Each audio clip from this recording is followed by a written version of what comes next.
My name is Scott Blaze, and today I want to speak directly to the person who feels like they're doing everything right but still can't seem to get ahead. You're working hard, maybe juggling 2 jobs, maybe raising kids, maybe paying off debt, but every time the month ends, your bank account whispers the same thing: it's not enough. This episode is about budgeting on a low income, not from theory, but from real life. Because the truth is, most budgeting advice is built for people who already have money to spare. But what if you don't? What if every dollar already feels spoken for? What if you're not trying to build wealth? You're just trying to survive? Let's be clear, budgeting on a low income isn't easy. But it's possible, and more than that, it's powerful.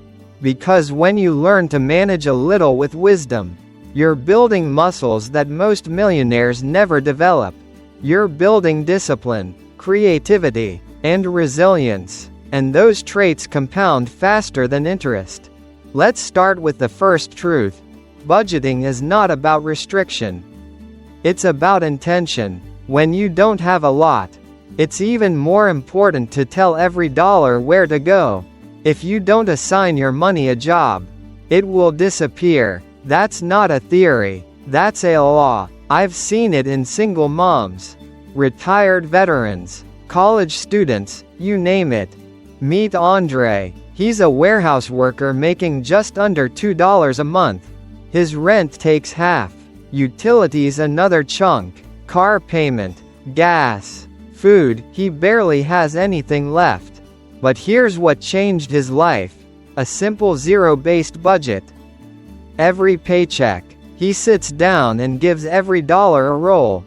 Rent, groceries, gas, emergency fund, even fun money. Nothing is left floating. And that one shift took him from overdraft fees to saving $100 a month. It wasn't magic. It was math plus intention. So how do you start? Step 1. Track your expenses for 30 days. Before you write a budget, you need to know where your money is going. Not where you think it's going. Where it's actually going. Print your bank statement. Highlight every transaction. Group them. Add them up. You'll likely find surprises. Subscriptions you forgot about. Fast food that added up fast. Mini purchases that became major drains. Once you have the numbers, you can begin to adjust. Step 2. Prioritize needs over wants. This might sound obvious, but it gets blurry fast. Needs are things that keep you alive, safe, and working. Rent, utilities, food, transportation, everything else is negotiable. If your income is low, your budget must reflect that reality. That means tough calls, cutting cable, pausing vacations, saying no to eating out. It's not forever, but it's necessary. There's dignity in living within your means, even when your means are modest. Step 3. Build a bare bones budget. This is your survival plan. What's the absolute minimum you need to cover essentials? List it out. Rent, $800. Groceries, $250. Gas, $100. Cell phone, $50. Internet, $40. Whatever your categories are, total them. This is your floor. If you lose income, this is the version you fall back on. It's not about living in fear. It's about building confidence, knowing you have a plan, even in hard times. Now let's talk about the power of cash envelopes. Digital banking is convenient, but for low-income budgeting, it can be dangerous. Swiping a card doesn't feel like spending real money. That's why many people overspend without realizing it. Try this. Withdraw cash for specific categories: groceries, gas, fun money. Put each in its own envelope. When it's gone, it's gone. No overdrafts, no surprises, just clarity. I worked with a couple. James and Alina, living on one teacher's salary. They switched to cash envelopes. In the first month, they spent $200 less than usual, just by becoming aware. The envelope system creates friction. And friction can be your friend when trying to control spending. And now, before we dive deeper, I want to pause and invite you, if this podcast is giving you value, take a moment to like, comment, share it with someone who needs this message, and subscribe so you don't miss future episodes. You never know, one small step can change someone's entire financial direction. Alright, let's keep going. Let's talk about food, the silent budget killer. When money is tight, we often reach for convenience. Fast food, frozen meals, daily coffee stops. It feels small in the moment, but those quick decisions can eat hundreds of dollars a month. Meal planning is one of the most effective money-saving tools on a low income. Not fancy Pinterest boards, real, repeatable meals. Pasta, rice, eggs, beans, frozen vegetables, bulk meats. Build a rotation of 5 to 7 cheap, nutritious meals you can prep in batches. I once worked with Sarah, a single mom of 2. Her food budget was over $700 a month. We built a 2-week meal plan, shopping list, and prep routine. Within a month, she cut that number to $450 without sacrificing quality. The secret wasn't coupons. It was clarity and consistency. Let's move to another overlooked area, sinking funds.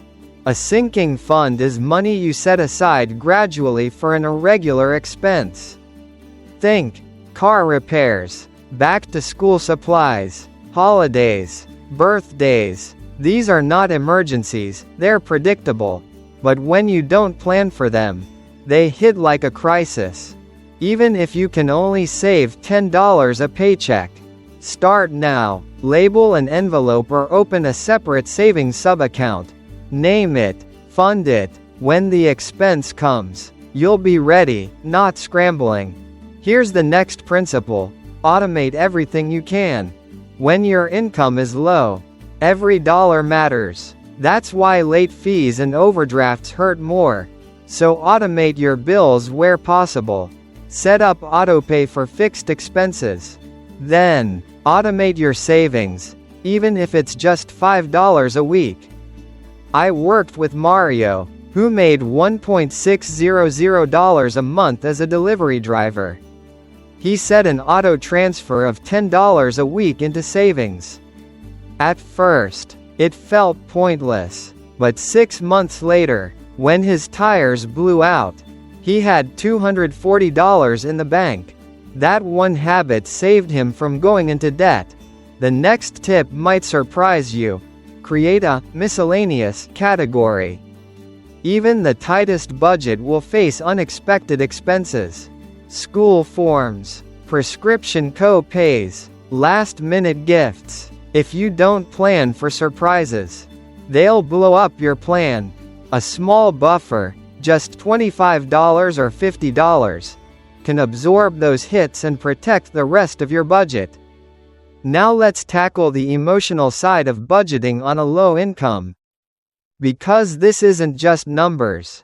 It's pride, it's fear, it's shame. You see someone with a newer car or nicer clothes. You feel the pressure to keep up. You want to give your kids what other families have. You want to enjoy life, not just survive. I get it, and I want to tell you something no spreadsheet will. You are not behind. You are not a failure. You are not defined by your income. You are someone taking control. Someone choosing wisdom over appearances. Someone who values peace over pretending. Budgeting on a low income is not a sign of weakness. It's a sign of strength. So give yourself grace. Celebrate small wins. And surround yourself with voices that speak truth, not comparison. I once met a woman named Janice. She worked at a diner and lived in a tiny studio apartment. She made $1.300 a month. But she was the most financially stable person in her friend group. Why? She tracked every dollar. She meal prepped. She took the bus. She said no often. And she gave $10 a month to a local shelter. Because generosity isn't about abundance. It's about heart. And she had heart. Let's shift to a more advanced concept. Percentage-based budgeting. Even on a low income, thinking in percentages helps you stay proportional.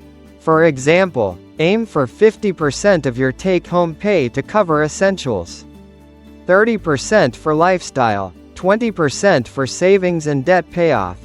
Now, this may not always be realistic, but it gives you a target. Maybe you're at 70/25 now. That's okay. The goal is to adjust slowly as your income increases or your expenses decrease. Budgeting is like steering a ship. Small course corrections lead to massive directional change over time. You don't need to cut everything. You need to cut intentionally. Let's talk about community resources, because low income doesn't mean you have to go it alone. There are tools, services, and programs that can stretch your budget further. Food banks, sliding scale clinics, local financial literacy nonprofits, utility assistance programs, even libraries offering free internet and resume help. It's not about dependency, it's about wisdom. Wealthy people use tax codes, legal loopholes, and business write-offs all the time. You can use available resources too. I once worked with a family who had 3 school-aged kids. By simply enrolling in local food assistance and after-school programs, they saved nearly $400 a month. That's rent money. That's groceries. That's peace of mind. But most people never ask. Because they feel ashamed. Don't be one of them. Ask. Research. Apply. Now, let's cover income. Because while budgeting focuses on what you spend, increasing your income, even slightly, can radically improve your financial outlook. You don't have to start a business. You don't need to go viral. But what if you picked up 5 hours a week doing tutoring, babysitting, selling digital products online, pet sitting, delivering groceries? Even $50 extra per week is $200 per month. That's emergency savings. That's debt payment. That's groceries covered. More income with the same budget equals more freedom. But, and this is important, you must protect those gains. If your lifestyle increases with your income, you're back at zero. So make a plan. If you earn more, give it a job. Now I want to talk about one of the most underrated tools in budgeting: mindset. Money is emotional. When you believe you're broke, you behave like you're powerless. But when you believe you're building, you act like a steward. Low income is a starting point, not a life sentence. You are not poor. You are resourceful. You are planning. You are growing. Start calling yourself a builder, a budgeter, a planner, a steward, because your words shape your beliefs, and your beliefs shape your behavior. Let's say you start this journey today. You build a simple budget. You track your spending. You meal plan. You save $25 this month. You pay one bill early. You decline one impulse purchase. That's a win. That's momentum. Stack those wins. 1 per week, 1 per paycheck. That's how confidence grows. And that's how your life begins to change. I want to leave you with a few closing thoughts. First, budgeting on a low income is harder. That's the truth. It takes more effort, more discipline, and more creativity. But that also means you're building powerful muscles most people never develop. Second, you're not behind. You're just earlier in your journey. There is no shame in being where you are, only possibility in where you're going. Third, every small win matters. Skipping one takeout meal, canceling one subscription, saving $5. It all counts. Fourth, your future is worth fighting for. Even if it takes longer. Even if it looks different. Even if no one else around you understands. You're budgeting with purpose, living with clarity, building something real, and that's what matters most. Now let's zoom out and imagine what your life could look like 1 year from today. You started with a low income, maybe even less than $2 a month. You were behind on bills, worried about emergencies, and unsure how to get out. But then something shifted. You started tracking your money. You got serious about priorities. You stopped comparing and started planning. You built your first bare bones budget. You found one extra income stream, even if it was small. You saved your first $100. Then your first $500. Then your first $1. You stopped living in reaction. You started living with intention. This is how real wealth begins, not with lottery tickets or windfalls, but with decisions made in the quiet, gritty corners of everyday life. I've worked with people making less than minimum wage who still managed to save. I've worked with hourly workers who built emergency funds, got out of debt, and saved for their kids' future, all through consistent budgeting. Let's be honest, this isn't glamorous. No one is clapping for you when you bring lunch to work or skip the movie night. But one day, when your tire blows out and you pay cash without flinching, you'll know, this is freedom. Financial peace doesn't shout, it whispers. It whispers in your confidence, in your calm, in your ability to sleep at night without anxiety. And here's something else. Budgeting on a low income teaches you to master your money in ways people with higher incomes never learn. When your income increases later, and it will, you'll already have systems in place. You won't waste it, you'll multiply it, because the skills you're building now are permanent. They don't vanish with hardship. They grow with opportunity. You'll carry that wisdom into every raise, every job, every investment. You'll teach it to your kids. You'll lead your community. You'll become the example of what's possible. And it starts today. So here's your action plan. Step 1. Track every dollar for 30 days. No judgment, just clarity. Step 2. Build a simple budget. Prioritize needs. Cut the excess. Create a small buffer. Step 3. Automate your bills and savings. Remove friction. Step 4. Start a sinking fund, even with $5. Step 5. Meal plan. Repeat simple meals. Buy in bulk. Step 6. Explore one new income source, no matter how small. Step 7. Speak truth over your situation. Replace shame with strategy. You don't have to do it all at once. Pick one step this week, then another next week. Stack your wins. And above all, believe that your future is worth budgeting for. You are not your income. You are your choices. And every wise choice moves you forward. One final story before we close. Tasha was a janitor making $1.400 a month. 3 kids, no child support. She lived in a shared apartment and worked nights. Her first budget made her cry, not because it was perfect, but because it gave her hope. She saw that with discipline, she could save $25 a month. It didn't seem like much, but she did it anyway. And she kept doing it. 1 year later, she had $400 saved. Her first emergency fund. She cried again, this time not from fear, but from pride. Budgeting didn't change her income. It changed her mindset. And her mindset changed everything else. Now she teaches other women how to do the same. Not from a stage, but from her life. And if she can do it, you can too. So let me leave you with this. Budgeting on a low income is not about restriction. It's about reclaiming your power. It's about saying, I may not control what comes in, but I absolutely control what goes out. And that control is enough to shift your entire future. Your circumstances are real, but so is your agency. Your income is limited, but so is your window of opportunity, and the window is open now. Don't wait for a raise to build a plan. Don't wait for someday to feel ready.